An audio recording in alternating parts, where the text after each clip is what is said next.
બી કોઈ પેશન્ટનું અથવા તો કોઈ માણસનું હાર્ટ બંધ થઈ જાય ત્યારે એક સીપીઆર ટેકનિક કરીને આપવામાં આવતી હોય છે. ધારો કે આ પેશન્ટ તમારી સામે બેઠેલું છે અને એને અચાનક હાર્ટ બંધ થઈ ગયેલું છે, ત્યારે ઘણા લોકો એવા તમે વિડીયો જોયેલા હશે કે જે ચેરમાં બેઠેલા કે સોફામાં બેઠેલા ત્યાં ડાયરેક્ટ એમને સીપીઆર આપવામાં આવે છે, જે ખોટું છે.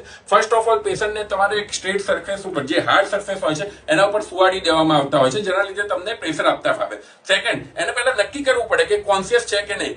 કોન્શિયસ એટલે કે જે ભાનમાં હોય એવા પેશન્ટને સીપીઆર આપવાનો કોઈ મતલબ નથી હોતો. હાર્ટ એટેક આવે ત્યારે કઈ સીપીઆર નો મતલબ હોતો નથી. આ જ્યારે હાર્ટ બંધ પડી જાય છે ત્યારે આ ટેકનિકથી સીપીઆર આપવામાં આવે છે. એટલે પહેલા હું આવી રીતે જગાડીને એને કહી શકું, અથવા તો હું એને ચૂંટણી કરીને બી તમે જોઈ શકો કે એ માણસને કોન્શિયસ છે કે નહીં એ તમે જોઈ શકો છો. પછી એના પલ્સ નક્કી કરવામાં આવતા છે. અહીંયા એક કેરોટિડ પલ્સ હોય છે, બીજો હાર્ટમાં પલ્સ હોય છે. એનાથી આપણને ખબર પડે છે કે એનામાં ધબકારા છે કે નહીં અને સીપીઆર આપવાથી ધબકારા રિવાઇવ થયા છે કે નહીં. એક વખત મેં કેરોટિડ પલ્સ બે આંગળીથી ફીલ કર્યો, મને લાગે કે ધબકારા નથી. પછી એક હાથ ઉપર બીજા હાથનું વજન લઈને બંને